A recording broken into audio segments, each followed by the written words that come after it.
OSJ on Jamtol Station, Elevate Your Mind. Energize your day. Halo teman-teman semuanya, kembali lagi di OSJ Obrolan Santai Jumat di episode kita yang ke-15. 15. Saya David Febriano selaku host acara.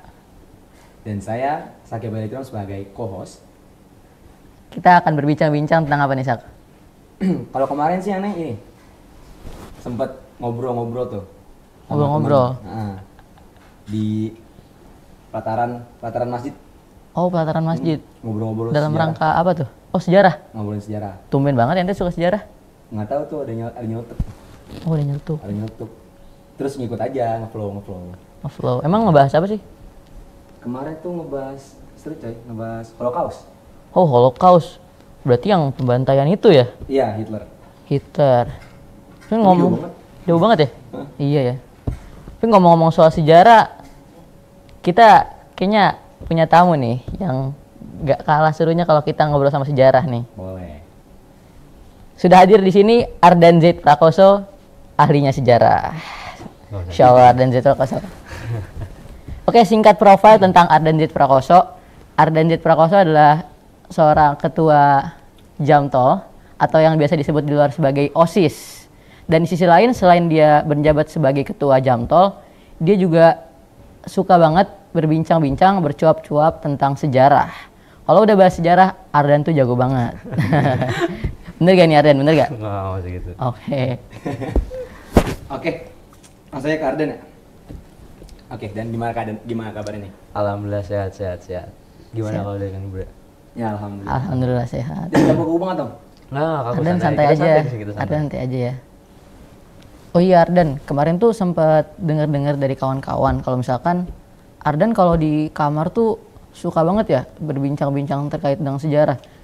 Kalau misalkan dibilang tentang sejarah sih, sebenarnya kita ngomongnya random-random aja. Tapi emang bener-bener saya tuh dari awal di sini tuh emang bener-bener suka banget dengan sejarah. Apalagi ustadz-ustadz di sini kan juga banyak memicu lah tentang sejarah, apalagi sejarah terkait pemikiran ataupun bahkan sejarah tentang kerajaan-kerajaan Islam dulu. Dinasti berarti ya? Dinasti Umayyah, dinasti Abbasiyah dan lain sebagainya.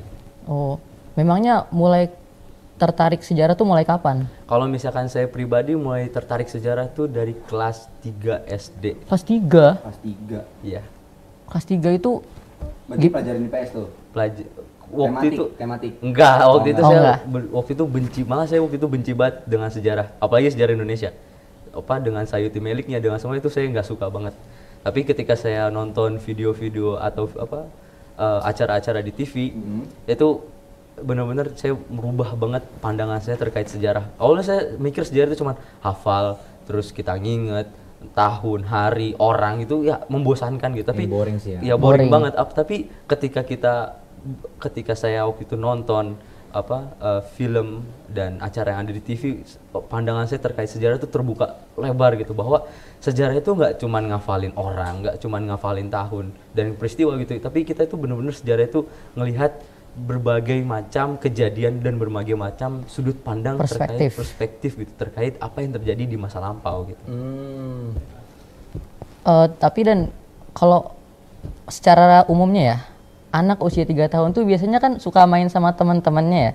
Suka main di luar, Kelas ya 3 kan? bukan 3 tahun. Iya kelas 3, sorry. SD. Kelas 3 SD tuh biasanya tuh masih suka bercanda, masih suka main-main. Tapi ini unik loh. Ya, Ini emang agak lain ini sih. Agak lain. kelas 3 suka sejarah. Diajarin sama orang tua atau metodenya Enggak sih, seperti apa? Orang tua bahkan nggak ada latar belakang sejarah, kayaknya nggak ada sih. Mungkin dulu ayah sering cerita-cerita tentang sejarah kampung yang agak mistis dan nggak jelas sih, mungkin kayak gitu sih. Wah, logika mistika Berarti ini. emang pure aja selama sejarah. Itu emang menurut ente apa sih yang benar-benar bikin tertarik gitu? Karena kalau misalkan saya sendiri tuh kan tadi dibilang ya benar-benar boring gitu kita membahas kayak satu persatu apa ngafalin satu persatu. Tapi Betul, kalau tanggal. misalkan kita benar-benar kayak menganggap sejarah itu kayak sesuatu hal yang kita tuh berada di sana langsung gitu. Kayak kita benar-benar ngerasain perang waktu kita pas POV-nya. POV kita POV. di sana. Ketika kita perang di Surabaya kah, atau misalkan ketika kita bersama orang-orang pada zaman Nabi Muhammad, itu bakal kita ngerasa banget bahwa ya sejarah itu benar-benar keren gitu. Dan sejarah itu bukan hanya terbatas pada kayak perang tempur, nggak mungkin kan kita sebagai murid atau sebagai santri gitu ngelihat sejarah tuh cuman kayak tempur, pembunuhan, pembantaian dan lain sebagainya gitu. Tapi pada hakikatnya itu hanya sebagian kecil atau bahkan hanya sebagian dari sejarah gitu. Tapi kalau kita membuka benar-benar sejarah itu benar-benar sejarah itu luas. Benar sejarah itu mulai ngebahas dari bagaimana penemuan ini, bagaimana terciptanya ini, bagaimana kita bisa tahu sebagai seorang manusia kita bisa ngebuat hal ini gitu. Jadi kalau misalnya kita hanya sejarah terbatas kayak tahun perang, tahun ini, tahun itu, ya kita bahasanya masih sempit lah pandangan kita terhadap sejarah itu sendiri. Jadi kalau misalkan kita emang pengen suka, kita emang pengen kayak mengambil hakikat dari sejarah itu sendiri, ya kita harus ngebuka pandangan kita bahwa sejarah itu nggak hanya terbatas pada apa yang menjadi perang, apa yang menjadi pembunuhan dan lain sebagainya gitu. Oh, berarti sejarah itu bukan cuman hanya tanggal, latar dan sebagainya. Iya, Tapi sejarah itu punya value sendiri ya. Punya value-nya sendiri. Berarti benar-benar kita ngeliat kejadian sejarah langsung. Bener banget. Kita harus ngerasain rasanya ketika kita di sana gitu. Tapi ketika kita cuma baca teks, ya udah kita baca teks hanya seliwangan aja gitu lewat. Tapi ketika kita membaca teks dan kita merasapinya apa yang ada di teks itu, kita bakal ngerasain bahwa wah pengen banget gitu berada di situ. Bahkan saya jujur ketika saya ngebaca sejarah itu gak habis-habisnya gitu. Ketika saya misalkan tahu nggak masalah sejarah ketika ini, wah ketika saya nggak tahu saya cari tahu sampai ujung-ujungnya gitu. Wah, curiosity-nya tinggi berarti pengen ya. banget kayak apa sih kejadian di sini, apa sih kejadian di situ gitu. Karena kalau misalnya kita tahu itu rasanya bener-bener wah banget gitu. Jujur kalau misalkan kita bener-bener bisa ngerasain ya. Tapi kalau misalkan kita bicara tentang tadi tuh ngeliat kejadian secara langsung, tapi kan pasti itu beda. Banyak perspektif orang tuh pasti beda. Ada yang ngeliatnya sisi A-nya negatif atau ngeliat sisi B-nya positif gitu. Nah, itu kan karena banyaknya opini, banyaknya perspektif, itu gimana cara ente benar-benar kayak bisa Memfilter. tuh gimana sih? Memfilter. Kalau misalkan menurut saya sendiri bahkan itu yang menurut saya seru di situ. Karena kalau misalkan kita ngeliat sejarah kan ada orang yang berkata gitu.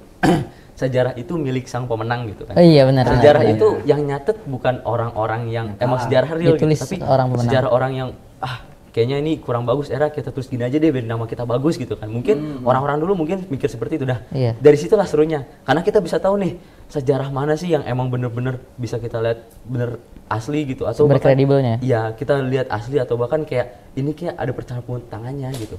Dan kita kan mungkin bisa ngeliat, mungkin kita sering gitu ngebaca artikel atau ngebaca buku-buku kayak dibalik sejarah A, dibalik sejarah ini. Dan mungkin ya, kalau orang awam mungkin mikir kejadian A, misalkan kita ambil lah misalkan kejadian proklamasi yang kita tahu mungkin mulai dari diculiknya Rengas Dengklok dan lain sebagainya itu adalah hal yang biasa gitu. Tapi ketika kita mengambil sudut pandang orang lain, kita mengambil cerita lain, itu bakal menjadi sesuatu hal yang emang gila gitu, bakal keren banget. Karena orang awam bakal mikir ini kok sejarah cuma ini doang. Tapi kita tahu hal yang di luar dari hal yang awam tahu itu, kita bakal kayak wah serunya itu di situ bener. Berarti kita benar harus ngedalamin nih biar benar Bener banget, kita harus ngedalamin. Dan kalau misalkan kita Detail cuma ya. detail banget, kalau misalkan kita cuma tahu ininya aja, orang yang awam tahu ya buat apa kita belajar sejarah gitu. Tapi kan tidak semudah itu dan untuk memvisualisasikan apa yang terjadi. Bener banget, kalau misalkan kita pengen bilang kayak memvisualisasikan ya emang ya kalau misalkan kita baca teks, kita baca apa dengar orang ngomong ya emang bener gitu agak sulit buat tervisualisasikan. Tapi kalau misalkan kita terbiasa, apalagi kita minimal kita ngeliat secuil gambar dari kejadian yang terjadi gitu, itu bakal kita ngerasa kayak kita bisa benar-benar berada di situ gitu. Ya mungkin kalian pernah ngeliat foto-foto hitam putih, foto-foto jadul yang ada di masa lampau yang difoto pas masa lampau. Oh iya, mungkin banyak di buku fotonya jelek, fotonya kurang kelihatan, tapi ketika kita bisa ngelihat dengan jelas makna, ketika kita bisa dengan jelas melihat peristiwa yang ada di situ, itu benar-benar kita itu bisa banget, kita benar-benar kayak tahu nih ketika kita berada di situ hal apa sih yang bisa kita resapi, hal apa sih yang bisa kita dapatkan. Karena kalau misalkan kita hanya sebatas memandang sejarah dari teks-teks, dari omongan-omongan, dan kita nggak bisa memvisualisasikan dan nggak bisa meresapinya, kita cuman hanya mendapatkan itu sebagai suatu hal yang boring gitu, hal yang membosankan. Tapi kalau misalnya kita bisa meresapi, kita bisa mengevaluasi bahasanya lah. Karena ada pepatah juga mengatakan kan, history will repeat by itself. Dan karena emang bener, sejarah itu pada dasarnya semuanya itu mengulang hanya kejadian yang diulang-ulang secara ritme gitu. Nggak ada sejarah yang tiba-tiba ujuk-ujuk baru terjadi, nggak ada.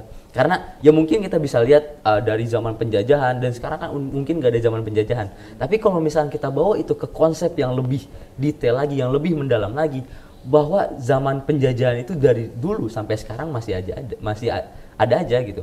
Kalau dulu kita mengenalnya dengan kolonialisme, di mana dulu orang-orang Belanda, Spanyol, Portugis datang ke negara-negara di Asia atau mencari wilayah-wilayah di Asia untuk menyebarluaskan 3G-nya mereka gitu, gold, glory, and gospel.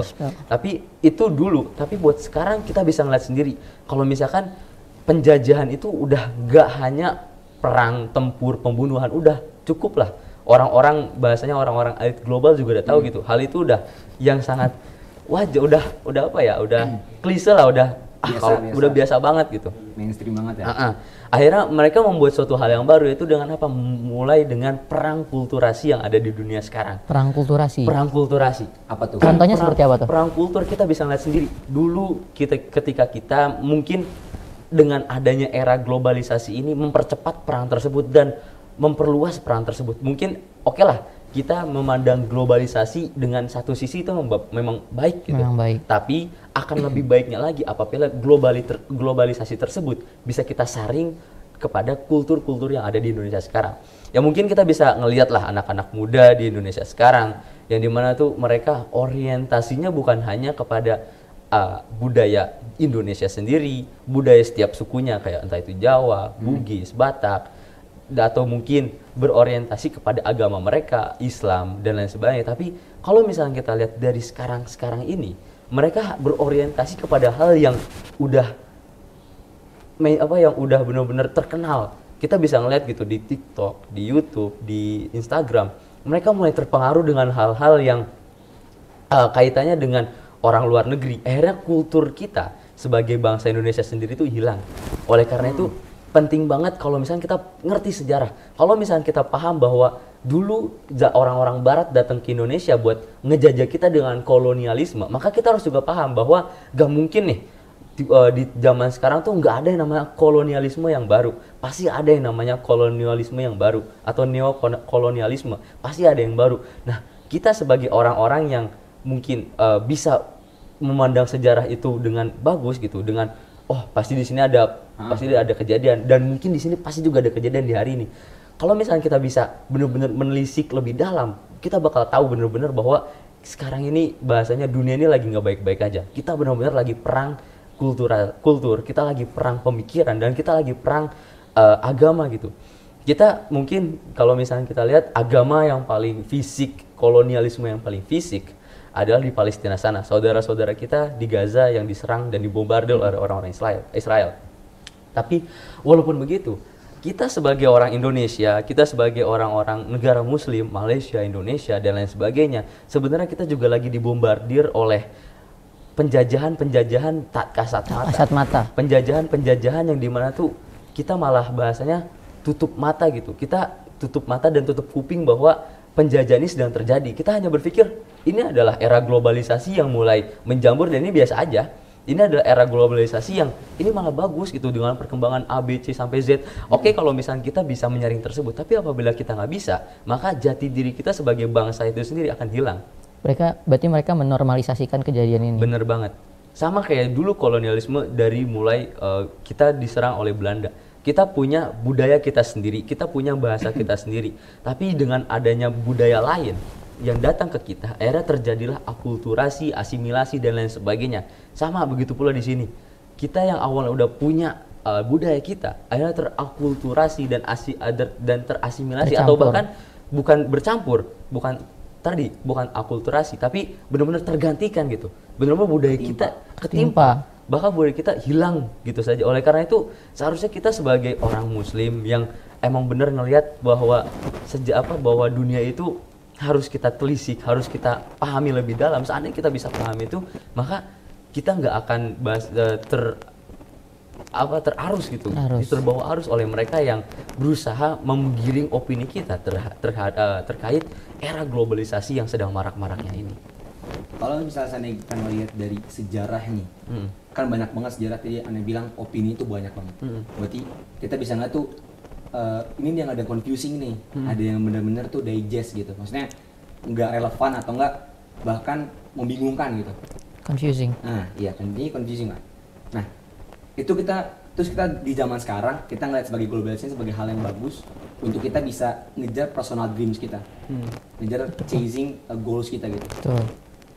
Nah, artinya kita ngeliat nih globalisasi atau rapid teknologi progres itu benar-benar bagus dan kita bisa memanfaatkan itu. Dan artinya sejarah ini kan nggak penting lagi. Itu menurut ente gimana? Kalau misalnya menurut saya sendiri emang bener kita secara realita aja ya mungkin kita bisa ngeliat bahwa orang-orang ini udah mulai meninggalkan pembahasan sejarah. Ya mungkin kita lihat orang-orang mulai meninggalkan kayak sejarah-sejarah, ya bahkan sejarah negara sendiri itu udah terlupakan gitu. Karena orang mikir kayak buat apa sih belajar sejarah? Ini AI lebih penting, ini tuh lebih penting. Sudah jauh yang lebih penting. Masih ada hal yang lebih terus rapid growing gitu kan. Ya kalau misalnya menurut saya sendiri sebenarnya hal itu nggak sepenuhnya salah dan nggak sepenuhnya benar. Karena kita balik lagi kepada hakikat dari ilmu itu sendiri. Karena apa? Karena pada dasarnya ilmu itu memiliki perannya masing-masing dalam kehidupan atau dalam perkembangan itu sendiri. Kalau misalkan kita beranggapan bahwa sejarah itu nggak penting, ya mungkin itu nggak penting untuk beberapa kalangan.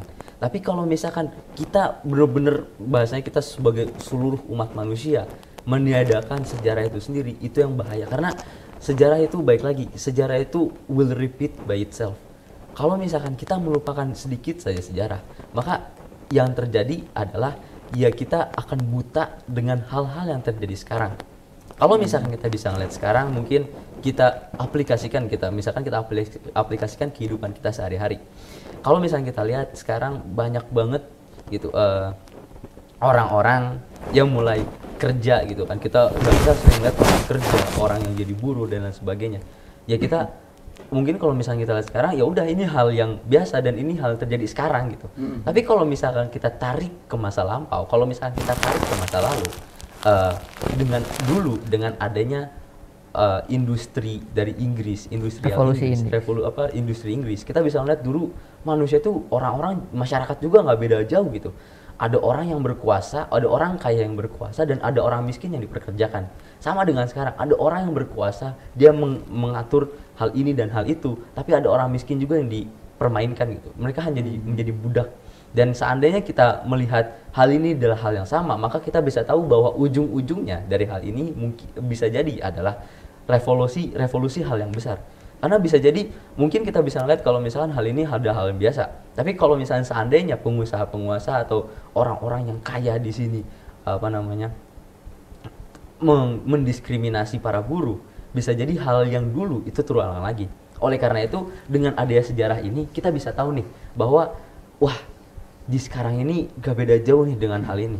Benar dong, karena kan sejarah itu bakal terulang sendiri kembali. Ya. Sisi kronologis itu bakal keulang. Nah, seandainya bakal terulang seperti ini, ada hal-hal yang harus kita persiapkan untuk kita pribadi misalkan. Kayak misalkan dulu di zamannya industrial Inggris itu, ketika Inggris masih marak-maraknya dengan industrinya, habis itu ketika mulai muncul dengan revolusi orang-orang buruhnya, dengan munculnya paham ideologi komunisme yang akhirnya merubah semua itu, akhirnya kita juga harus paham sekarang bahwa mungkin saja ideologi komunisme yang lama itu mungkin terbentuk. Oleh karena itu kita dari sekarang udah mulai menyusun hal-hal untuk jangankan mencegah dari lingkungan sekitar kita minimal mencegah dari diri kita sendiri. Bagaimana caranya? Ya mungkin kita menarik dari hal-hal yang seperti itu, atau mungkin kita mempersiapkan bahasanya persiapan diri gitu. Ya mungkin mulai dari finansial kita, mulai kita persiapkan karena kita nggak tahu apakah benar-benar revolusi itu akan terjadi ke depannya, karena kita kan hanya bahasanya menerawang dengan adanya sejarah. Karena kalau misalnya kita lihat sekarang, kita nggak usah jauh-jauh deh dari negara-negara luar gitu. Kita lihat negara kita sendiri saja terkadang masih banyak sekali buruh-buruh yang kurang diperhatikan gitu. Bahkan mereka seringkali demo gitu di depan orang-orang pengusaha atau bahkan di depan pemerintah itu sendiri buat menuntut keadilan. Dan mungkin buat sekarang belum begitu besar gitu dampaknya. Tapi seandainya hal ini terus berulang, seandainya hal ini terus tidak diperhatikan dengan sistem misalkan ya dengan sistem pemerintahan yang begitu korup, dengan pemerintahan yang begitu tidak terbuka, maka kejadian-kejadian yang dulu itu bakal terulang lagi. Dan itu nggak akan beda jauh gitu dengan hal-hal yang udah terjadi di masa yang udah lampau. Oke, itu dari segi perkembangan dunianya yang mana sejarah tuh will repeat itself gitu. Iya. Nah, kalau kita tarik ke sejarahnya lagi, di mana tadi Ardan bilang revolusi. Kalau menurut Ardan sendiri, revolusi itu bagus apa enggak? Kalau misalkan kita mengacu kepada hal-hal yang lampau, kita melihat bahwa revolusi-revolusi itu tergantung. Karena banyak banget revolusi yang berujung kepada perpecahan dari merekanya sendiri, dan banyak revolusi yang malah menghancurkan negaranya sendiri. Kita ngambil contoh revolusi yang gagal untuk orang yang melakukan revolusi itu sendiri. Kita ambil contoh masa kelam dari negara kita sendiri, yaitu PKI itu sendiri. Kita bisa melihat bahwa PKI itu berusaha merevolusionerkan ideologi negara kita yang awalnya Pancasila dengan komunisme. Dan kita bisa melihat sendiri bahwa mereka sendiri emang udah bagus gitu. Mereka bahasanya, kalau misalnya kita ngelihat dari sisi strategi ya, mereka udah benar-benar secara rapih dan secara gamblang membuat banyak banget duta-duta di setiap tempatnya. Akan tetapi ketika tahun 65 itu meletus, akhirnya mereka tuh kalah gitu. Mereka semua tiba-tiba langsung dibantai habis, dibabat habis gitu. Mereka semua sebagai orang komunis tuh dibantai habis. Karena kita bisa tahu bahwa revolusi yang mereka lakukan itu benar-benar cepat banget. Hanya dalam 1 hari saja banyak jenderal-jenderal besar di Indonesia itu langsung terbunuh. Dan itu salah satu contoh revolusi yang sangat merugikan buat orang yang melakukan revolusi sendiri. Dan itu contoh revolusi yang merugikan. Tapi ada juga revolusi yang sangat bagus, bisa dibilang waktu itu pada tahun 1600-an atau 1700-an, saya kurang ingat, ketika masa kerajaannya Raja Louis ke-17 kalau tidak salah. Ketika itu Prancis itu jadi negara yang sangat-sangat korup gitu, dengan raja-raja yang begitu berkeinginan untuk menguasai negaranya sendiri. Bahkan rajanya mengatakan bahwa saya adalah negara, yang artinya bahwa dia sebagai seorang raja itu benar-benar berhak atas semua yang ada di negaranya tersebut, tanpa memikirkan maslahat-maslahat untuk rakyat ya tentunya. Akhirnya dengan ada kejadian itu, akhirnya terciptalah rangkaian peristiwa sebelum terjadinya revolusi. Mulai dari Magna Carta, yaitu di mana istilahnya adalah perjanjian bahwa agama itu tidak boleh mencampuri urusan politik di negara Prancis pada saat itu, Prancis dan Inggris pada saat itu. Habis itu mulai dari itu akhirnya pembatasan dari agama di negara itu dibatasi. Akhirnya otomatis raja memiliki absolutnya sendiri. Nah, berlanjut dari tahun ke tahun, akhirnya meletusnya revolusi Prancis. Ya, di mana di situ lahirlah seorang revolusioner Prancis yang bernama Napoleon Bonaparte. Yang akhirnya di situ membuat Prancis itu bukan negara yang berbentuk kerajaan lagi, tapi negara yang berbentuk negara demokrat biasa gitu, yang dimana dipimpin oleh seorang perdana menteri dan lain sebagainya, dan akhirnya terus sampai hingga sekarang gitu. Dan itu adalah salah satu contoh revolusi yang baik, yang menguntungkan, di mana orang-orangnya yang awalnya benar-benar tertindas, yang mana orang-orang yang awalnya terhinakan dengan raja-raja mereka yang sangat kurang alim gitu. Akhirnya mereka malah menciptakan sistem yang baru dan lebih baik gitu. Dengan munculnya tadi Napoleon Bonaparte dan kawan-kawannya. Dengan munculnya revolusi tersebut, kita bisa melihat lagi bahwa Perancis itu bisa menyerang hingga negara Rusia, walaupun nggak sampai menguasai Rusianya, walaupun mereka terpukul baik. Tapi kita bisa tahu bahwa dengan adanya revolusi tersebut, orang-orang di negeri tersebut bisa memandang dan bisa menumbuhkan di sikap nasionalisme sendiri. Oh, Oh, Bahwa ini negara kita udah kita bikin lagi, negara kita udah terbangun lagi gitu. udah terbangun lagi dan kita udah hapus gitu orang-orang korupnya. Sekarang saatnya kita membangun jiwa nasionalisme yang baru dan itulah yang terjadi pada saat itu di Perancis. Mereka menguasai hampir seluruh dari Eropa pada saat itu. Gitu. berarti tesis bergabung dengan antitesis menciptakan sebuah kesimpulan Iya gitu. benar banget. Berarti kalau begitu belajar sejarah tuh penting banget dong berarti ya. Bener banget, belajar sejarah itu penting banget buat kita bisa bahasa itu kalau misalkan kita apa ya secara syariat lah misalkan dia bahasanya sejarah itu sebagai dalilnya gitu bahwa kalau misalkan ada hal yang seperti ini maka kemungkinan di kedepannya bakal ada hal yang seperti ini. Kausalitas berarti. Kausalitas, bener banget. Ada proses kausalitas di situ, Sak. Cuman ngomong-ngomong kausalitas di situ, Sak. Cuman ngomong-ngomong tentang sejarah ini, Di negeri tersebut bisa memandang dan bisa menumbuhkan di sikap nasionalisme sendiri. Oh, oh, Bahwa ini negara kita udah kita bikin lagi, negara kita udah terbangun lagi gitu. udah terbangun lagi dan kita udah hapus gitu orang-orang korupnya. Sekarang saatnya kita membangun jiwa nasionalisme yang baru dan itulah yang terjadi pada saat itu di Perancis. Mereka menguasai hampir seluruh dari Eropa pada saat itu. Gitu. berarti tesis bergabung dengan antitesis menciptakan sebuah kesimpulan Iya gitu. benar banget. Berarti kalau begitu belajar sejarah tuh penting banget dong berarti ya. Bener banget, belajar sejarah itu penting banget buat kita bisa bahasa itu kalau misalkan kita apa ya secara syariat lah misalkan dia bahasanya sejarah itu sebagai dalilnya gitu bahwa kalau misalkan ada hal yang seperti ini maka kemungkinan di kedepannya bakal ada hal yang seperti ini. Kausalitas berarti. Kausalitas, bener banget. Ada proses kausalitas di situ, Sak. Cuman ngomong-ngomong tentang sejarah ini, Ane jadi inget experience Ane nih. Kemarin tuh Ane ketemu sama teman Ane.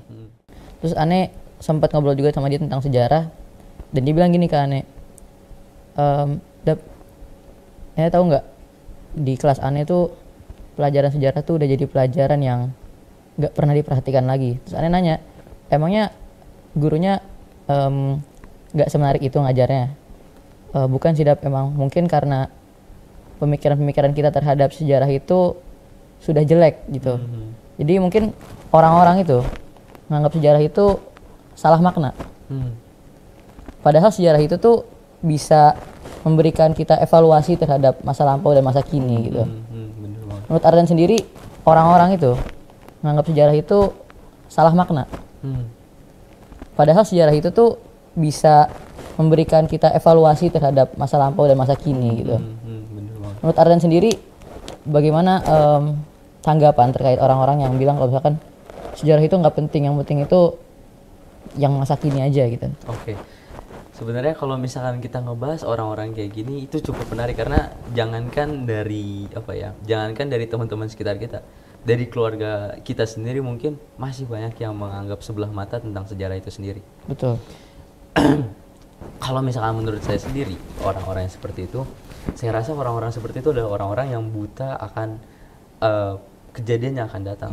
Wah, bahasanya Karena emang benar, karena kalau misalkan kita lihat orang-orang yang jangankan sejarah, ilmu lain saja mungkin mereka nggak peduli gitu. Karena orang-orang zaman sekarang itu udah nganggep kayak contoh simpelnya deh di kelas gitu. Kita tahu gitu orang-orang sering ngomong kayak buat apa sih belajar matematika? Buat apa sih? Nah, itu pemikiran-pemikiran yang bukan hanya ada di sejarah tapi semua pelajaran juga mata pelajaran. pasti ada orang-orang kayak gitu. Dan kalau misalkan kita ngelihat orang-orang seperti itu, maka dari saya pribadi bisa mengatakan bahwa orang itu buta akan kedepannya. Mereka hanya berpikir kayak gampang, kalau misalnya ke depan tinggal jualan kayak gini jadi, tinggal seperti itu jadi, dan tinggal seperti ini jadi. Mereka nganggap enteng era globalisasi di mana tadi yang udah disebutkan. Era globalisasi ini adalah tempat di mana orang-orang tuh bertempur gitu. Orang-orang tuh bertempur pemikiran, ide dan lain sebagainya. Tapi mereka ini orang bodoh yang tidak menyiapkan apa untuk perang tersebut. Kalau misalkan saya pribadi buat orang kayak gitu, saya malah kadang tuh pengen gitu ngejelasin bahwa jangankan sejarah, ilmu juga penting gitu. Tapi bagaimanapun juga kita sebagai orang yang paham dan kita sebagai orang yang terbuka buat ilmu itu sendiri. Maksudnya terbuka gitu pandangannya bahwa ilmu itu nggak sebatas itu aja gitu. Tapi ilmu lebih dari makna ilmu secara bahasa itu sendiri. Kalau misalnya kita bisa memaknainya seperti itu, maka tugas kita nih sebagai orang yang dimana ngelihatlah teman-teman kita yang begitu mengenaskannya gitu, seperti itu. Mengenaskan. Harusnya kita bisa meluruskan apa yang menjadi pemikiran-pemikiran teman-teman kita terkait ilmu. Karena kalau misalkan mungkin oke, benar, kalau misalkan ilmu di kelas itu tergantung gurunya. Tapi kalau gini, kalau misalkan kita sebagai seorang santri dan seorang murid misalkan di sekolah memikir bahwa pelajaran itu tergantung gurunya, itu bahasanya malah kalau misalnya saya pribadi menganggap itu malah menjelek-jelekan diri kita sendiri. Kenapa tuh? Karena kalau misalkan kita ngelihat pelajaran itu tergantung gurunya, berarti kita nggak pernah ngelihat bahwa kita sebagai manusia, kita sebagai orang itu menganggap penting hal-hal yang berkaitan dengan ilmu. Kita hanya penting kayak, gurunya asik, berarti ilmunya juga asik dong. Nggak semuanya seperti itu.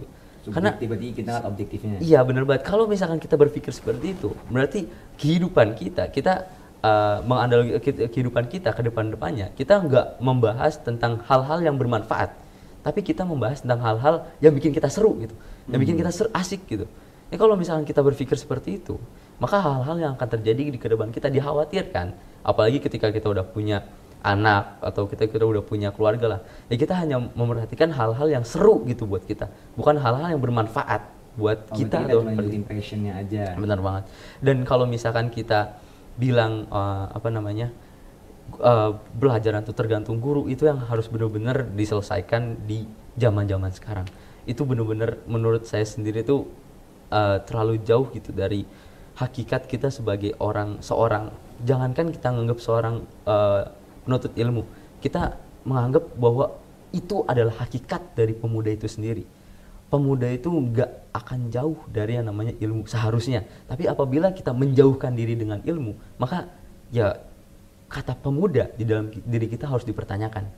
Karena kita belajar, karena kita mengetahui sesuatu, bukan karena orang ngasih tahu kita, tapi karena emang kita pengen tahu apa yang menjadi penasaran kita sendiri. Jadi ilmu itu jangan didasarkan oleh paksaan oleh orang sekitar. Ya mungkin dulu saya juga ngerasa gitu. Saya dulu sering nangis-nangis ketika orang tua saya bilang, besok ujian, besok ulangan, belajar. Merasa tertekan gitu ya. Tertekan dan nangis gitu. Saya dulu malah sering nangis gitu ketika orang tua saya mengajari saya tentang matematika, IPA dan sebagainya gitu ketika saya masih kelas berapa? 2 apa 3 kalau nggak salah waktu itu.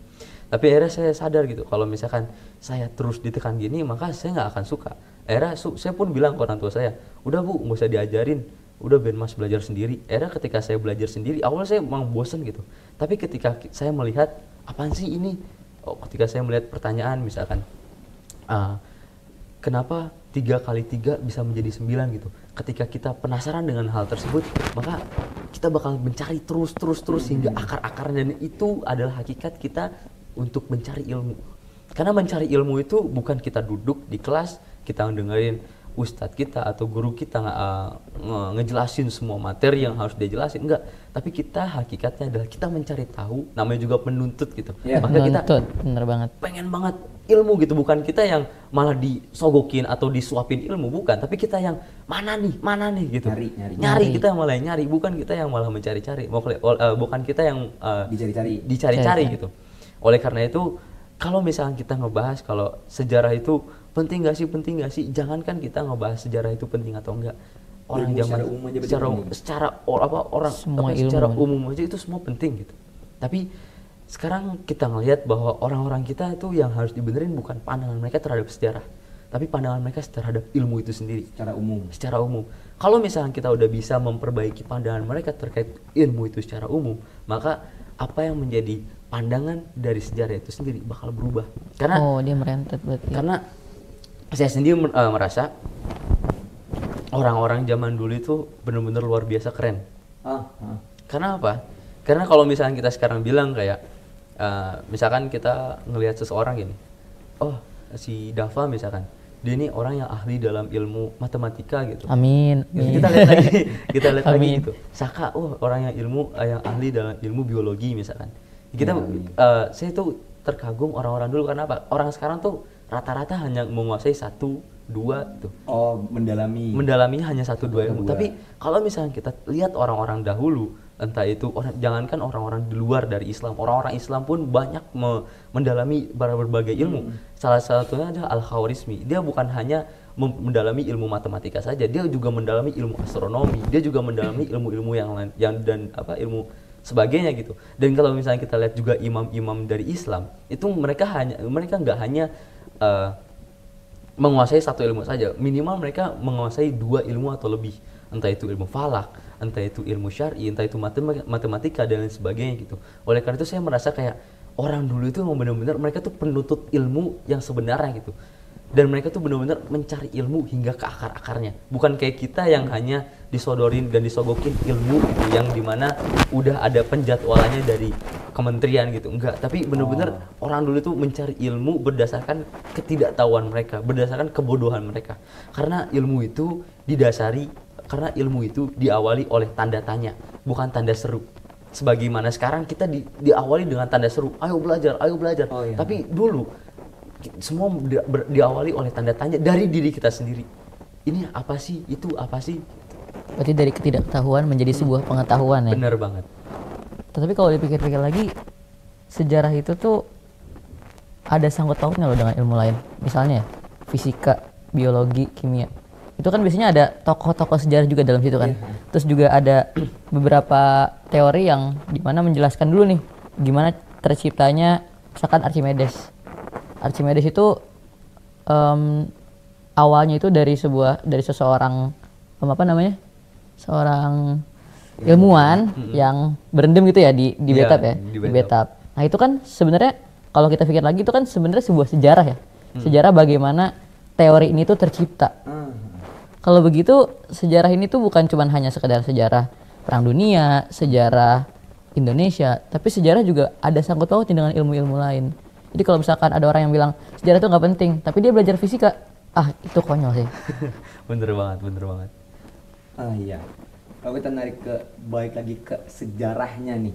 Oke. Sesuai pengetahuan dan hafalan juganya Ardan, itu sejarah apa sih yang kira-kira itu paling bodoh untuk bisa dipelajarin? Maksudnya lucu banget gitu nih orang. Gitu. Maksudnya lucu banget nih orang nih. Ardan tahu, Ardan ngebaca nih sejarah. Kok sejarahnya bodoh banget ya? Maksudnya orang ini ngelakuin sejarahnya bodoh banget gitu. Kalau misalkan sejarah itu mungkin banyak sekali mungkin ya kalau misalkan dianggap sejarah bodoh sih. Tapi kalau misalkan disuruh sebutin salah satunya mungkin susah ya buat ngejabarin, karena dari sekian banyak sejarah yang saya pelajari itu udah terlalu banyak lah mungkin. Jadi agak sulit lah buat kita nge-recount gitu atau kita ini kembali. Tapi ada satu hal yang dimana tuh agak bukan lucu sih, lebih agak bodoh aja gitu. Ada dulu salah seorang raja Kaisar Romawi, namanya nama aslinya siapa ya? Lupa, pokoknya nama panggilannya adalah Caligula. Dulu nggak pernah denger ya? Nggak pernah denger. Baru nih. Dulu namanya Caligula. Dulu Caligula ini adalah orang yang benar-benar baik gitu kepada rakyatnya, bahkan rakyatnya cinta sama dia sendiri. Dulu di awal jabatannya dia sebagai seorang raja, dia tuh sering membuat banyak pertunjukan, karena dulu tuh orang Romawi benar-benar senang banget dengan yang namanya pertunjukan. Salah satunya mungkin pernah sering dengar gladiator gitu.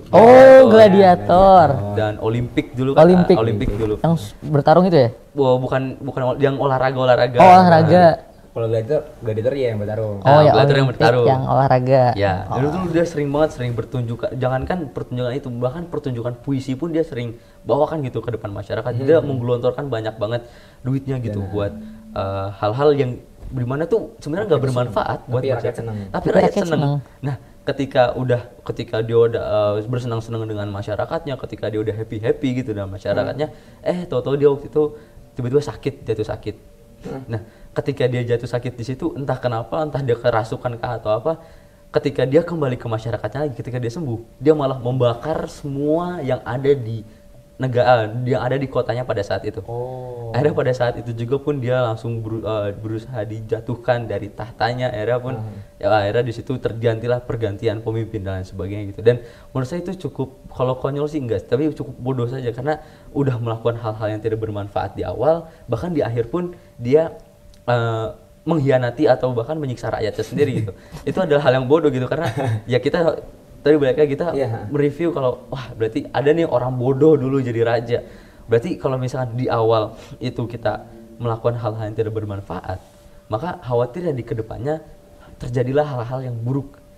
Dan sama kalau kita mengaplikasikannya dalam kehidupan kita juga, kalau misalnya kita narik sampai sini ya, di dunia sekarang, kita bisa mengaplikasikan gitu. Berarti ketika kita melakukan, misalkan kita sebagai seorang Jamiah Tholaba, atau misalkan kita sebagai, jangankan jadi Jamiah Tholaba gitu, seandainya kita jadi seorang ketua kelas lah misalkan, jangan di awal tuh jangan sampai melakukan hal-hal yang bodoh gitu. Kita fokus kepada orang-orang kita fokus bagaimana orang-orang kita ini bisa berkembang. Jangan kita yang penting mereka senang, yang penting mereka happy, yang penting mereka ini. Kalau misalnya kita seperti itu, ya khawatir terjadilah sejarah yang waktu itu terjadi di Caligula waktu itu gitu. Jadi benar-benar kita harus nge-review, kita harus kayak nge-recount, oh masa dulu itu seperti ini, dan kita aplikasikan, oh gak terjadi itu seperti ini gitu. Secara tidak sadar berarti menanamkan moralitas di dalamnya. Bener banget. Kalau gitu, kalau saya bilang bahwa dongeng-dongeng yang menjelaskan tentang kayak moralitas itu bisa dianggap sebagai sejarah juga nggak? Kalau misalkan kita nganggep dongeng-dongeng itu, sebenarnya kalau misalkan kita lihat dongeng itu kayak cerita rakyat gitu ya? Cerita rakyat, bisa dibilang cerita rakyat gitu. Tapi mungkin dari dongeng-dongeng itu kita jangan ambil jangan ambil pusing lah, karena kan ada beberapa cerita dongeng yang di luar nalar gitu. Iya benar. Di luar jangkauan pikiran manusia gitu. Tapi kita sebagai orang di masa sekarang yang nganggep itu di luar nalar banget gitu, nggak mungkin, mustahil terjadi di zaman sekarang. Kita jangan nganggep hal-hal yang mistiknya, hal-hal yang nggak mungkinnya gitu. Tapi kita nganggep hal-hal yang hal-hal yang benar-benar intisari atau amanat dari cerita-cerita itu, karena ya cerita kan pasti ada amanatnya. Kita ngambil cerita yang nggak logis, yang menurut saya sampai sekarang tuh nggak logis, yaitu cerita legenda dongeng dari Indonesia atau legenda dari Indonesia itu. Malin Kundang? Bukan. Oh bukan. Ada yang lebih nggak logis lagi. Itu terciptanya Danau Toba. Oh, yang ditendang itu ya? Yang dimana tuh ayahnya tuh ngasih tahu kalau misalnya anaknya itu anak dari ibu yang seorang ikan gitu.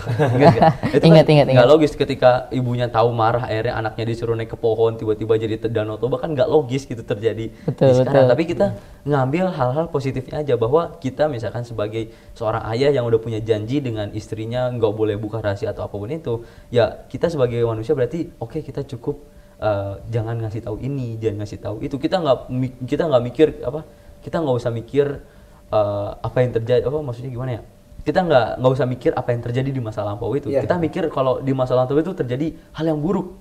Itulah yang jadi poinnya gitu. Oh berarti kalau misalkan kita membreak atau memutus perjanjian atau sumpah gitu, berarti ada kejadian yang buruk yang bakal terjadi gitu. Nah kita mikirnya itu seperti itu. Jangan kita mikir kayak, wah berarti kalau misalkan saya memutus perjanjian atau berkhianat gitu, maka akan terjadi Danau Toba selanjutnya, kan nggak mungkin gitu dong. Itu aneh. Itu aneh. Makanya kita kalau misalnya mendengar dongeng itu, kita cukup mengambil intisari atau amanat dari cerita itu aja. Yang pentingnya. Yang penting. Gitu. Oke. Kalau bicara sejarahnya, itu berarti bakal berdampak, impactnya itu sama pemikiran kita. Bener. Rasiologi kita. Bener. Nah, let's say banyak pemikiran dari masa lampau, misalnya komunisme, entah itu yang lain-lainnya teman-temannya gitu. Nah, misalnya nih kita hidup di negara yang ideologinya seperti ini, dan seandainya ada orang ideologinya beda nih, atau nggak, jangankan negara deh, kita sebagai organisasi aja pasti ada beda pemikiran. Nah, seandainya otak dalang dari pemikirannya ini menujunya pengen ke A nih, nah orangnya pengen banyak atau nggak beberapa orang tuh pengen ke B. Kalau Ardan sendiri yang berpacu pada misalnya sejarah dan sebagai juga ketua dari organisasi di Albina, menurut Anda itu seperti apa? Berbeda pandangan itu wajar, dan berbeda ideologi ya mungkin kita bisa wajarkan sedikit kalau ideologi ya. Tapi kalau pandangan beda, kalau pandangan memang bisa kita wajarkan. Tapi bagaimana caranya biar kita bisa menetralisir kebedaan ini atau ketidaksamaan ini gitu? Bagaimana caranya? Nah, kalau misalkan kita karena sekarang pembahasannya sejarah, maka kita akan terus menarik apa yang menjadi masa lampau gitu. Kalau misalkan kita menarik masa lampau, banyak banget hal-hal yang terjadi perbedaan pendapat antara satu dengan yang lain. Contohnya adalah kerajaan apa ya, misalnya bahasanya tuh terlama dan terkenang gitu, terkenal lah sama orang-orang, yaitu Romawi kuno yang sudah disebutkan tadi. Dulu orang Romawi kuno itu mereka menggunakan sistem kerajaan di dalam mereka sendiri, yang dimana berarti otomatis kalau misalnya kita berpikir tentang kerajaan, maka yang terbesit di pikiran kita adalah pemerintahan yang absolut, benar nggak? Otoriter. Berarti pemerintahan yang otoriter yang dimana kebijakannya bergantung kepada rajanya sendiri. Tapi setelah kejadian itu, di mana Romawi kuno menjadi kerajaan, akhirnya beberapa ratus tahun kemudian, karena hal itu dianggap tidak relevan, era pun diganti menjadi negara yang demokrat. Akhirnya mungkin kalau misalnya kita sendiri ngelihat bendera Romawi kuno, itu ada tulisan SPQR,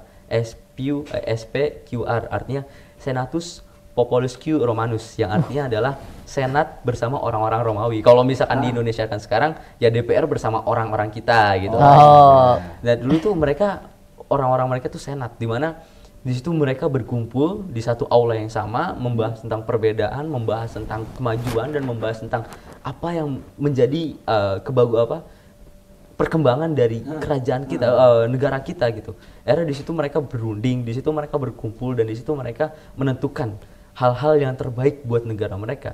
Kalau misalkan kita lihat, ini adalah contoh yang baik. Kita jangan bawa negara-negara yang yang terlalu jauh gitu. Kita bawalah negara kerajaan dari Islam itu sendiri. Dimana dulu para sahabat kalau misalkan ingin mengangkat seorang khalifah, ingin mengangkat seorang pemimpin di antara mereka, pasti mereka berunding dulu. Contohnya waktu itu ketika Rasulullah SAW meninggal, dari para sahabat itu mereka berkumpul untuk menentukan siapakah yang akan menjadi pemimpin untuk penerus dari umat muslimin sendiri. Di situ mereka membuka majelis syuro, di situ mereka membuka bukan sidang sih, lebih ke arah diskusi aja gitu, siapa musyawarah gitu, siapa yang akan menjadi orang ini, siapa yang akan menjadi ini dan itu. Akhirnya terpilihlah mulai dari Abu Bakar, Utsman dan lain sebagainya gitu. Akhirnya mereka mulai terpilih gitu, dan pemilihan dari setiap khalifah itu semua berdasarkan majelis syuro, semua berdasarkan pembicaraan bersama. Oleh karena itu seandainya terjadi perbedaan pendapat di organisasi kah, di kelas kah, atau apapun itu, satu hal yang urgent, satu hal yang harus kita lakukan pertama kali, bukan kita harus kayak langsung menentukan, atau bukan kayak kita harus ini paling jelek, ini paling enggak, tapi kita harus kumpul dulu buat kita tahu nih apa yang terbaik, mana yang terbaik dan mana yang terburuk. Karena kalau misalkan kita lihat dari sejarah, seandainya kita enggak menggunakan hal itu, kayak kita menganggap remeh temeh sejarah bukan musyawarah gitu.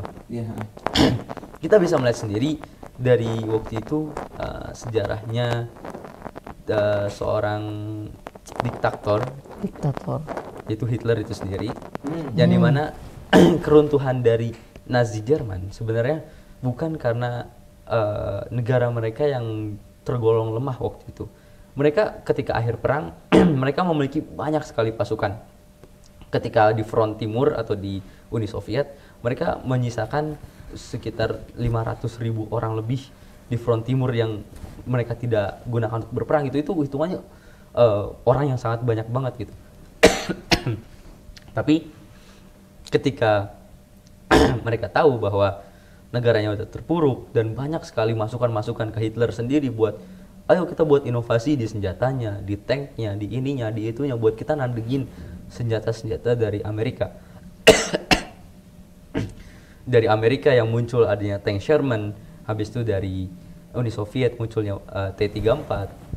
Akhirnya di situ para perwira pun mendesak Hitler buat ayo kita bikin inovasi, tapi Hitler tidak menganggap itu hal yang penting gitu. Akhirnya Hitler bilang enggak, kita harus bikin tank Tiger kita yang bagus nih, gini-gini. Akhirnya SDA mereka habis dan mereka pun kalah di Perang Dunia Kedua itu. Tapi sebenarnya seandainya Hitler pada saat itu bisa mengambil penawaran dari para perwira-perwiranya, bisa saja mungkin sekarang Eropa nggak ada Prancis, nggak ada Polandia, dan mungkin nggak ada Belgia dan kawan-kawannya. Mungkin sekarang Eropa itu benar-benar full Jerman. Tapi waktu itu emang Hitler menolak apa yang menjadi usulan dari perwiranya. Akhirnya Nazi Jerman pun kalah pada saat itu. Jadi perbedaan ideologi bisa menciptakan sebuah revolusi ya? Bener banget. ngomong-ngomong kan tadi bahas sejarah nih, banyak banget sejarah-sejarah yang diungkit. Terus tiba-tiba bahas Hitler. Emang sejarah yang paling disukai Ardan tuh dari banyaknya sejarah itu sejarah apa sih? Sejarah yang pertama kali bikin saya suka dengan sejarah itu sendiri, sejarah Perang Dunia Kedua itu sendiri. Ya, Perang mulai Dunia dari Kedua. Perang Dunia Kedua. Perang Dunia Kedua, mulai dari Nazi, Hitler, mulai Oh, dari ada Nazi, Hitlernya lagi ya? semuanya kita tahu lah, Benito Mussolini, Hirohito, Churchill, Roosevelt dan lain sebagainya itu kita, wah itu udah bahasanya kalau dulu tuh udah, kalau sekarang ya udah di luar otak lah mungkin, karena dari awal, dari pertama kali saya belajar sejarah itu benar-benar Perang Dunia Kedua. Tapi mulai kesini sejarah-sejarah yang saya bukan anut sih, yang sejarah ingin saya telisik itu mulai banyak gitu. Ada 2 sejarah yang sampai sekarang tuh pengen saya pelajari tapi nggak kesempetan, yaitu sejarah tentang orang-orang Timur Tengah, mulai dari Mesir kunonya, Babilonianya dan kawan-kawannya di sekitar situ yang belum sampai sekarang kesampaian karena mungkin saya ngerasa sumber-sumber dari sejarahnya kurang kredibel dan terlalu banyak, dan bahasanya banyak sejarah yang kepotong-potong gitu. Oh iya. Perspektifnya juga beda-beda ya, Stas. Bener banget. Dan juga yang kedua itu sejarah yang mungkin emang gak kesampaian aja, tapi sebenarnya kredibelnya tuh banyak sumber gitu, dan emang orang-orang dari bangsa ini udah nyatet sejarah mereka sendiri, yaitu orang Cina gitu. Saya sebenarnya dari dulu pengen belajar orang-orang Cina, tapi sepertinya bahasanya terlalu sulit ya. Bahasa dinasti-dinasti itu terlalu sulit. Ya, oke. Terus gimana sih? Oh, kayak kan banyak nih orang yang mikir kayak sejarah ini ya cuman jadi sejarah aja. Maksudnya kita berpakunya pada now gitu. Apa yang terjadi sekarang. Oh. Ya intinya enjoy the now, dan kita nggak usah pikir apa yang terjadi di masa lalu, apa yang akan terjadi di masa depan gitu. Cukup kita lakukan sekarang.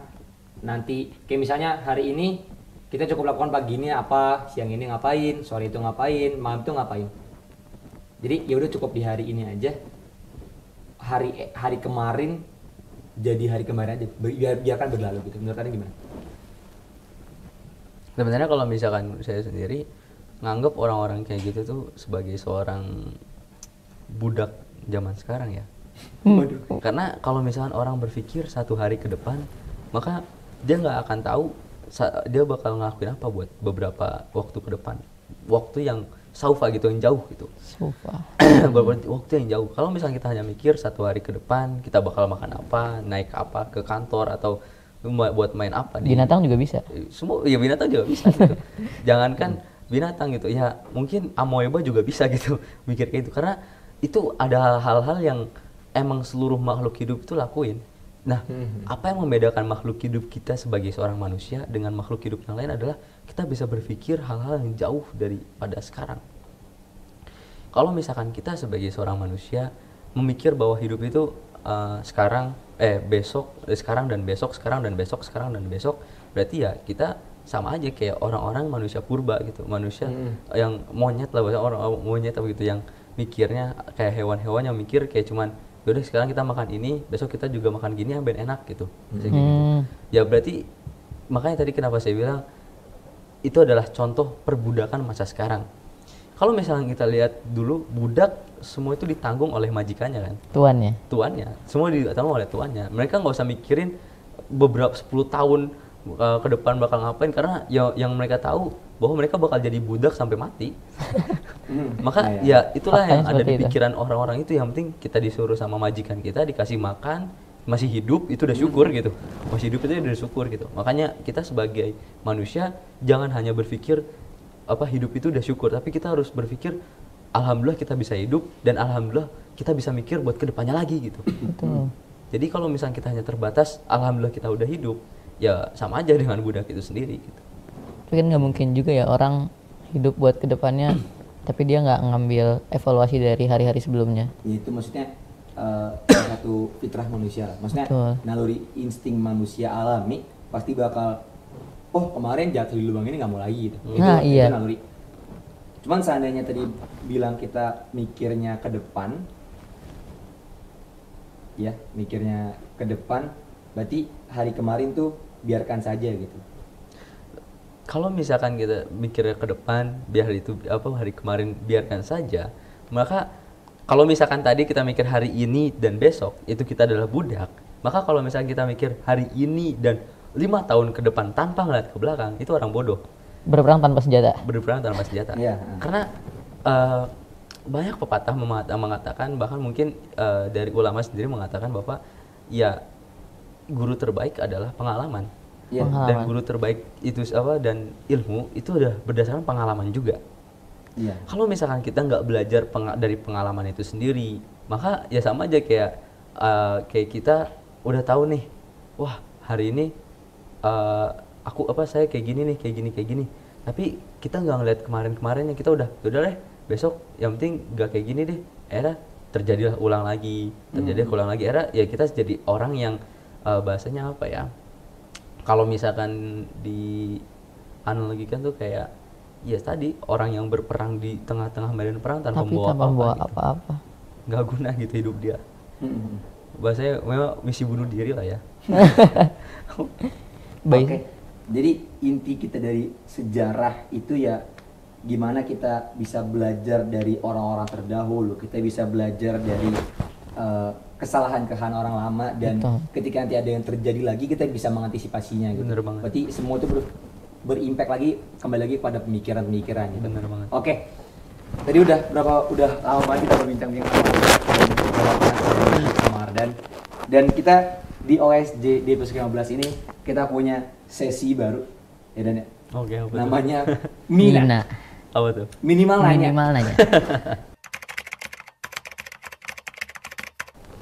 Gimana?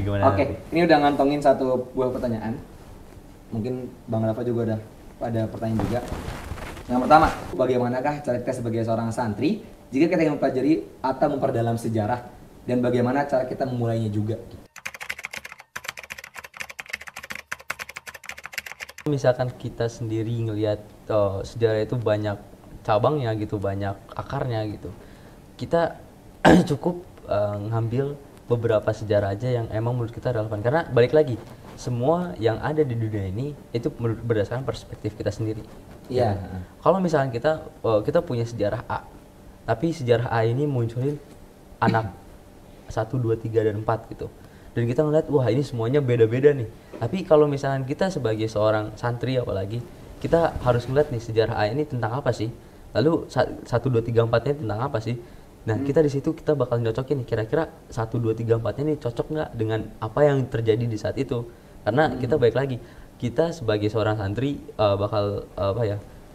jangankan sebagai seorang santri, seorang pelajar juga pasti bakal ngeliat gitu sudut pandang yang berbeda. Apalagi kan sejarah sama dengan ilmu-ilmu yang lain, apalagi ilmu politik gitu. Ya ilmu sosial lah, apalagi kan sejarah kan termasuk dari ilmu sosial, di mana ilmu ini berdasarkan pandangan dan sudut pandang dari orang-orang gitu. Jadi kita sebagai seorang yang ingin memperdalamnya, kita lihat nih, kira-kira ternyata A1 nih yang paling cocok, ternyata A3 nih yang paling cocok, karena ada beberapa sejarah, ada beberapa cerita-cerita tuh yang terlalu berlebih-lebihan gitu, dan terlalu dibuat-buat gitu. Dan itu kalau misalnya kita bisa teliti banget gitu, kita bisa ngeliat. Oleh karena itu dari sekarang kalau bisa kita udah mulai nih terbiasa dengan melihat hal-hal yang tabu gitu, yang terlalu banyak. Wah, ini terlalu banyak versinya nih, gimana cara kita ngeliatnya? Oke, kita lihatlah dari ininya, cocok nggak? Oh ternyata kita nggak cocok, berarti yang ini. Dan itu bakal jadi hal yang positif juga, bukan buat kita ngelihat sejarah doang, tapi buat kita ngelihat di kehidupan kita sendiri gitu. Bener banget. Oke. Ada lagi pertanyaan? Ada, sebentar. Oke, lanjut pertanyaan yang kedua ya. Dear OSJ, wah ini kayaknya dari adik kelas nih. Iya, boleh. Bang Ardan, sejarah itu dihafal, difahami, atau cuman sekedar dibaca aja? Ya orang ragu-ragu nih. Kayak orang ragu-ragu. Belajar sejarah kayak gitu. Berarti baru mau mulai. Oh, baru mau mulai. Benar. Bagus ini, bagus. Bagus. Berarti cikal bakal. Tadi kan kita tadi udah bahas panjang banget tentang sejarah, tentang semuanya gitu. Tapi tadi pertanyaannya 3 pilihan. Menghafal, difahami, atau dibaca aja. Iya. Kalau misalkan kita nganggap sejarah itu sebagai sebuah hafalan, maka itu nggak akan berguna. Karena kalau misalkan kita sejarah hanya sekedar ngafalin Indonesia merdeka 1945, Indonesia diserang agresi militer 1-2 ini 46, terus apa namanya kejadian perang ini pada tahun ini perang ini. Kalau misalnya kita hanya sekedar itu, maka bahasanya kita hanya sekedar tahu. Maka bahasanya hanya kita sekedar kayak ya udah kita ngerti aja, kita tahu gitu. Tapi buat kejadian di masa itunya kita nggak benar-benar mendalaminya gitu. Ya kalau misalkan saya sendiri sih ngerasa kalau misalkan dihafal itu cukup sia-sia. Mungkin hafal adalah salah satu, bukan nggak sia-sia tapi salah satu step gitu. Akan ada step-step lanjutannya. Oleh karena itu beruntun, jangan hanya kita hafal, kita udah hafal aja udah. Berarti saya ini udah jago banget sejarah nih dari hafal. Kalau misalnya seperti itu berarti ya sia-sia aja gitu, karena kita nggak bisa ngambil satupun pelajaran dalam sejarah itu sendiri. Karena setelah kita menghafal, kita harus memahaminya juga. Dan kalau misalnya kita merujuk tadi ya dihafal, difahami atau dibaca. Kalau misalkan kita ngerujuk sebenarnya 3 hal itu bukan pilihan. Tapi 3 hal itu adalah urutan. Maka yang pertama kita harus lakukan adalah kita harus baca dulu dong. Iya pasti kita harus baca lah, ya. Tapi sebenarnya bisa juga kan kita mendengar. Audio. Ya kalau misalnya baca, oke lah itu salah satu wasilah kita buat kita tahu sejarah gitu. Ya mungkin karena di Albina sendiri nggak bisa denger gitu mungkin. Ya mungkin karena sejarah-sejarah di Albina kan terlalu banyak dan orang-orang mungkin nggak terlalu banyak paham gitu. Akhirnya kita ke maktabah, kita belajar sejarah dan dibaca gitu. Yaitu salah satu wasilah lah. Yaitu pertama itu kita harus ngebaca dari sejarah itu sendiri. Habis itu yang kedua kita harus paham dari kejadian itu seperti apa. Karena kalau misalnya kita langsung loncat ke menghafal, maka bakal gampang lupa gitu. Karena kita ngafal nih baru kita paham nggak bagus lah gitu. Contohnya kayak ujian santri-santri Albina ya. Sistem kebut semalam hafal, besoknya lupa lagi. Bener banget. Kalau misalnya ujian langsung lupa lagi.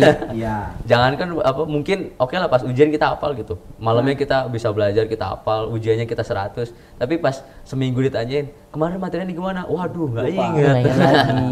Ya mungkin itu yang harus kita lakukan. Kita harus ngebaca dulu dan kita harus paham apa yang terjadi pada saat itu. Kita harus paham, wah ternyata proklamasi itu kayak gini, ternyata tuh seperti ini dan seperti itu. Oh ternyata tuh dulu Rasulullah seperti ini, sahabat tuh seperti ini, dinasti ini seperti itu dan seperti itu gitu. Akhirnya setelah kita memahami, kalau misalnya saya sendiri, dihafal itu bukan suatu urutan lagi, tapi dihafal itu adalah benefit dari kita memahaminya. Jadi kalau misalnya auto nyantol. Jadi kalau misalnya kita udah bener-bener baca, jadi kita, kan kalau baca itu harus berawal dari suka gitu. Kita udah suka gitu. Wah, kita udah baca, kita udah suka, terus kita udah paham kayak gini-gini. Itu sebenarnya benefit di pondok pesantren juga sih teman-teman. Maksudnya kita nggak punya hiburan lain selain baca.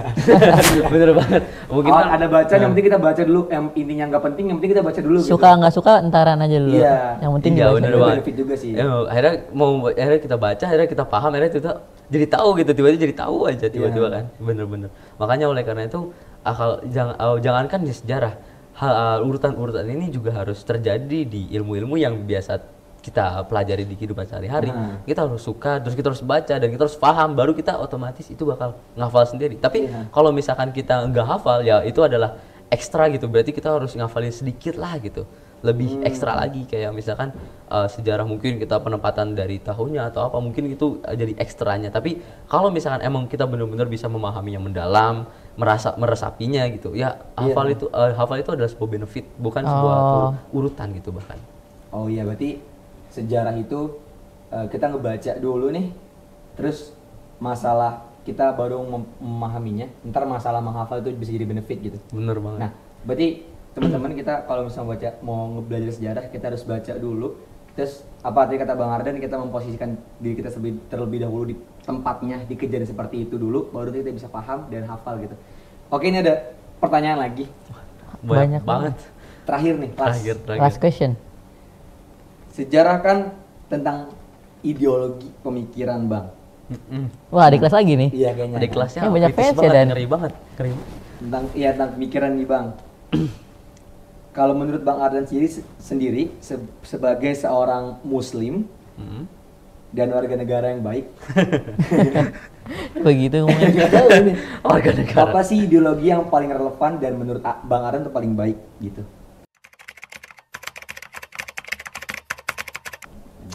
Kalau misalkan kita lihat sendiri, semua ideologi yang ada di dunia ini gak ada yang sempurna kecuali Islam, menurut saya sendiri. Karena oke lah kalau saya bukan mengkritisi negara gitu, enggak ya. Iya. Tapi ini berdasarkan salah Perspektif satu sendiri. perspektif diri dan emang saya pernah baca aja gitu. Dari waktu itu salah satu karya seorang filsuf ternama dari Yunani yaitu Aristoteles di dalam bukunya yaitu Politics. Di situ disebutkan bahwa apa namanya pemerintahan yang terbaik itu pemerintahan yang atas dasar 3 hal, antara konstitusi atau seperti undang-undang gitu. Terus yang kedua adalah apa namanya tuh monarki atau kerajaan.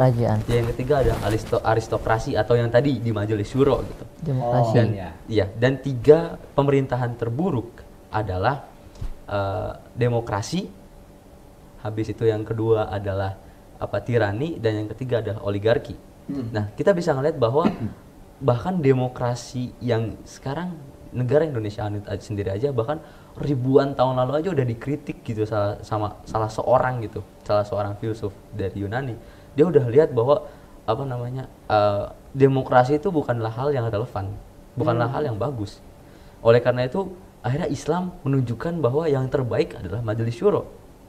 Oleh karena itu nggak pernah ada gitu dalam Islam ketika kita ingin memutuskan suatu keputusan, kita harus voting siapa nih yang paling ini, siapa, nggak ada.